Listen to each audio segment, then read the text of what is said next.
안녕하세요, 파란북입니다.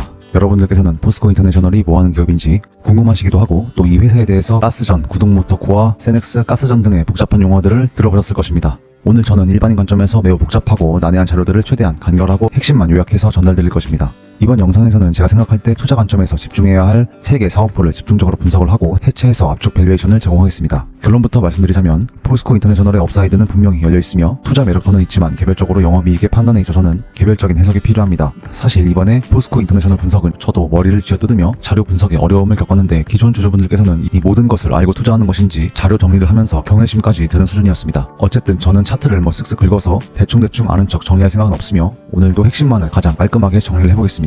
그렇다면 바로 시작해보겠습니다. 우선 자세한 논의를 하기 전 간단하게 재무정보를 훑어보겠습니다. 포스코 인터내셔널의 연간 실적을 볼 때 연간으로 폭발적인 실적 성장이 나타나진 않습니다. 따라서 매해마다 가파르게 상승하는 기술주의 관점에서 투자 매력도를 찾을 수는 없겠습니다. 그래도 2021년도부터는 평이한 매출액에 비해서 영업이익이 서서히 증가하고 있다는 것은 긍정적인 시그널이라고 할 수 있겠습니다. 윌리엄 오닐도 말하듯 기업 가치 책정에 있어서 영업이익이 무엇보다 중요합니다. 어쨌든 재무제표상 3년간의 영업이익의 성장 그리고 5년간의 꾸준한 순이익의 성장은 굉장히 긍정적이며 끊임없이 혁신을 지속하고 있습니다.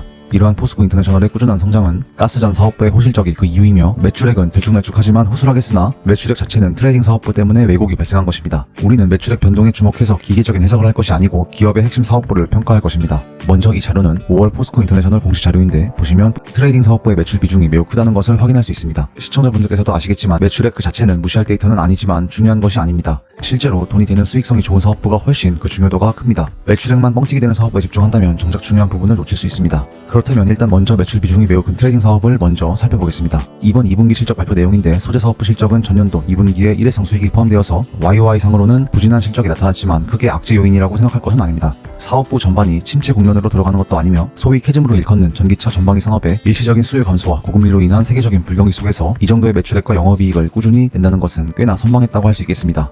신사업인 구동모터코어는 잠시 후에 따로 빼서 자세히 논하고 일단 이번 2분기 철강과 친환경 사업형 영업이익을 합산하게 되면 761억 원입니다. 반면 에너지 사업부의 영업이익은 2분기 기준 1376억 원으로 매출액 자체는 적지만 수익성이 훨씬 좋습니다. 혹자는 매출액만 보고 소재 사업이 전부인 줄 아는데 저는 동의하진 않습니다. 미얀마 가스전은 무려 이번 2분기에는 영업이익률이 71.9%에 이를 정도로 수익성이 매우 좋습니다. 결국 포스코 인터내셔널에게는 신규 사업부들의 성공 여부도 중요하긴 하겠으나 수익성이 좋은 기존의 본업도 굉장히 중요하다는 결론을 도출할 수 있겠습니다. 그렇다면 도대체 이 가스전이 어떤 사업인지를 함께 보겠습니다. 일단 이번 2분기 실적 발표 자료에서 슬라이드가 이해하기가 대단히 난해한데 쉽게 설명을 드리겠습니다. 먼저 포스코 인터내셔널의 미얀마 해상 가스전은 4단계 프로젝트를 진행해서 26년 1월에 시추를 시작할 것이고 27년 7월부터는 가스를 생산한다고 합니다. 슬라이드에서 이야기하는 500mmcf는 500밀리언 큐빅피트의 약자로 1mmcf는 100만 입방피트의 가스를 의미합니다. 따라서 500mmcf는 5억 입방피트의 가스를 뜻합니다. 회사의 설명으로 볼 때 미얀마 가스전의 성장은 멈추지 않았으며 5억 입방피트의 가스 공급이 6년 연장되었습니다. 따라서 이 자료에서는 미얀마 가스전이 포스코 인터내셔널에게 안정적인 가스 공급을 확보할 수 있는 중요한 전략적 자산임을 시사합니다. 그 다음은 세넥스인데 세넥스 가스전은 작년 동기 대비해서 실적이 소폭 감소하였습니다. 하지만 우리에게는 당장의 실적이 이렇고 저렇고가 중요한 것이 아니고 미래 이 프로젝트가 과연 어떠한 흐름으로 가는지가 가장 중요하니까 이 부분은 주목할 사항은 아닙니다. 슬라이드에서 말하는 PJT는 프로젝트라는 뜻이고 이 PBC는 Environmental Protection and Biodiversity Conservation Act의 약어로 호주의 환경보호와 생물 다양성 보존을 위한 법률을 의미합니다. 이 법은 호주 내에서 개발 프로젝트가 환경에 미치는 영향을 평가하고 이를 최소화하는 것을 목적으로 합니다.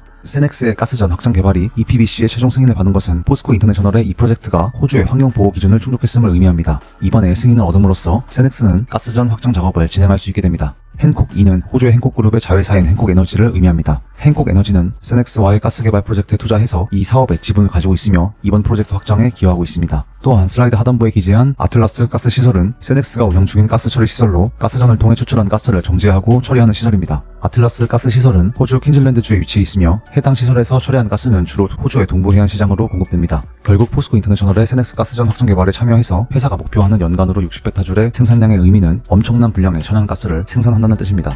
1페타줄은 10에 15제곱줄에 해당하며 따라서 60페타줄은 엄청난 규모입니다. 해당 시점이 된다면 세넥스 가스전은 호주 내 주요 에너지 공급원으로 자리매김할 수 있겠습니다.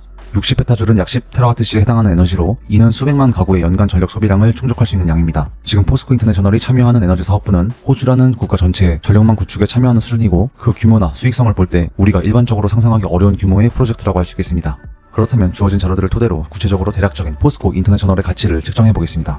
방금 살펴본 바와 같이 포스코 인터내셔널의 핵심 밸류는 세넥스 가스전과 미얀마 가스전 그리고 신규 프로젝트인 구동모터 코어에 있다고 할 수 있겠습니다. 그 외에 터미널 발전, 트레이딩 등의 사업부들도 분명히 가치를 가진 사업부인 것은 맞습니다. 하지만 문제는 매출액 대비 수익성이 뚜렷하지가 않고 괜히 밸류 책정만 복잡하게 만든다는 점이 문제입니다. 사실 2023년도 전체 실적을 놓고 보자면 터미널 발전 사업부의 매출액이 2.6조 원가량이고 1,880억 원의 영업이익을 냈다고 할 수 있겠지만 이 사업부가 폭발적인 성장 잠재력이 있다고 보이지는 않습니다. 기사들이나 전반적인 시장의 분위기만 살펴봐도 터미널 발전 사업부에 집중해서 투자하는 사람은 많아 보이진 않고 대부분은 에너지 사업부와 집중해서 포스코 인터내셔널을 이해합니다. 또한 트레이딩 사업부 역시 2023년도 전체를 보자면 에너지 사업부의 약 9배로 매출액 자체는 아주 크지만 문제는 가장 중요한 영업이익이 매우 작기 때문에 투자자 관점에서 큰 투자 매력도를 찾기가 어렵습니다. 성장성이 뚜렷하게 보이는 사업부는 가스전 사업부입니다. 사실 과거 데이터를 보게 된다면 무역 부문의 매출 비중은 지금보다 훨씬 큰 상황입니다. 하지만 포스코 인터내셔널의 핵심은 법인세 차감 전 전체 순이익의 90.7%를 차지하는 에너지 사업부입니다. 따라서 매출액이 작다고 하더라도 진짜로 돈을 벌어다주는 에너지 부문에 집중해서 포스코 인터내셔널을 이해해야 할 것입니다. 그래서 저는 세계 사업부만 집중적으로 밸류에이션해서 여러분들께서 납득하실 수 있는 핵심만 소개하겠습니다. 슬라이드는 총 2장을 만들었습니다. 먼저 미얀마 가스전의 경우는 회사 설명으로만 파악을 해보겠습니다. 미얀마 가스전은 수익성도 뛰어나고 매우 중요한 프로젝트인 것은 맞지만 4단계 추가 시출을 한다고 해도 큰 폭의 매출 증가를 기대하기는 어렵습니다. 미얀마 가스전에서는 향후에 400억 원 내외 혹은 그 이상의 영업이익을 꾸준하게 창출할 수 있겠습니다. 성장세가 뚜렷한 사업부는 세넥스 가스전이고 계산식을 슬라이드에 첨부하였지만 7,650억 원의 매출액이 발생할 수 있는 사업부입니다. 회사 질의응답 자료를 살펴보면 아직까지는 400에서 500억 원의 영업이익이지만 사측에서는 세넥스 3배 증산 이후에는 연간으로 2,000에서 2,500억 원의 영업이익을 전망하고 있습니다. 미얀마 가스전의 매출액 대비 영업이익의 추이를 살펴볼 때 세넥스 가스전에서도 충분히 유의미한 수준의 이익이 발생할 수 있을 것입니다. 결국 도합 6,000억에서 6,500억 원의 가스전 에너지 사업부 영업이익을 2026년 이후에 기대해볼 수 있겠습니다. 이 영업이익에 대해 어떤 밸류를 부여하여 시가총액에 산입을 할지는 개인의 몫입니다. 그 다음으로는 구동모터 코어입니다. 일반적으로 모터는 전륜에 모터를 한 개씩 장착하고 있고 BMW의 i3의 경우 후륜에 장착합니다. 전기차는 배터리를 에너지원으로 해서 모터를 가동함에 따라 동력을 만들어내는 이동수단이라는 기본 개념을 생각해볼 때 모터는 반드시 필요한 부품입니다. 모델에 따라 2개씩 모터를 사용하기도 하지만 일반적으로는 전륜에 1개씩 사용을 합니다. 어쨌든 향후 전기차 시장 파이가 커짐에 따라 반드시 수요가 있는 산업이고 보쉬나 LG전자 등의 경쟁사들이 있지만 충분한 업력의 전통을 자랑하는 포스코 모빌리티 솔루션도 결코 뒤지지 않습니다. 저는 일단 회사에서 밝힌 충남 천안시에 포스코 모빌리티 솔루션에서 생산하는 구동모터 코어 200만 대 캐파에서 1.4조가량의 매출액의 실적을 기록하고 있다는 사실에 주목을 하여 밸류에이션을 선정해보겠습니다. 그 외 기타 잡다한 부품들은 걷어내고 가장 핵심적인 구동모터 코어의 경우 포스코 인터내셔널은 700만 대 플러스 알파의 생산 캐파 목표를 가지고 있습니다. 회사 보고서에서 밝힌 사항으로는 멕시코 코아우일라주 250만 대, 폴란드의 오폴레주 부제크시 120만 대입니다. 포스코 모빌리티 솔루션 200만 대 캐파에서 1.4조의 매출액이 발생을 한다면 700만 대까지 나아간다고 했을 시 기대되는 매출액은 약 4.2조를 가늠해볼 수 있습니다. 4.2조 매출액에 대해서는 LG전자 영업이익률 5에서 10%, 보쉬 8에서 12%라는 점을 감안을 해서 10%의 영업이익률을 적용을 한다면 4,200억 원의 영업이익을 기대해볼 수 있습니다. 모터 코어의 경우는 향후 전기차 시장 규모가 확장해 나간다는 측면을 감안할 때 성장성 역시 뚜렷한 사업부이기 때문에 해당 영업이익에 대해서 멀티플 20배의 시가총액 밸류에이션도 무리가 없다고 판단을 합니다. 따라서 추정치가 많이 포함되긴 했지만 저는 포스코 인터내셔널의 구동모터 코어 밸류를 8.4조로 책정해서 포함하도록 하겠습니다. 결론적으로는 가스전의 6,000에서 6,500억 원의 영업이익에 대해 어떠한 계산식을 적용하는지에 따라 핵심 사업부 밸류가 달라질 수 있습니다. 여기에 10배 시가총액 밸류를 부여할 경우에는 대략 6.5조에 8.4조를 더해서 14.9조 원의 밸류에이션을 산출할 수 있습니다.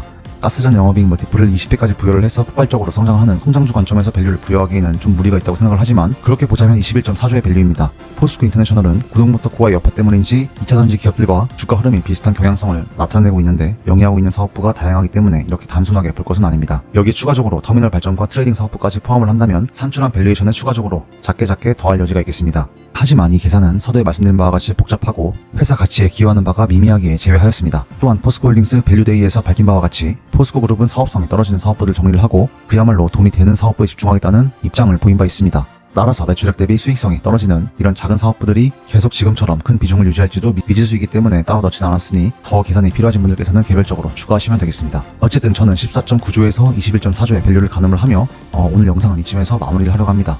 오늘 영상을 마무리하며 혹시 구독과 좋아요 더해서 알람 설정까지 눌러주신다면 길고 힘겨운 장기 투자의 길에서 제가 지금처럼 여러분들을 곁에서 열심히 돕도록 하겠습니다. 이어지는 기업 분석들도 꼼꼼하게 준비를 해서 개인주주 여러분들의 기업 분석을 돕도록 하겠습니다. 늘 말씀드리지만 제 자료는 목표가 제시는 아니며 개별적으로 하시기 어려운 분석을 돕는 학술적인 목적이니 오해 없으시길 바라겠습니다. 그렇다면 저는 더 좋은 다음 영상에서 다시 인사드리겠습니다. 구독자 여러분들 모두 건강 조심하시고 오늘도 행복한 하루 보내시길 바라겠습니다. 감사합니다.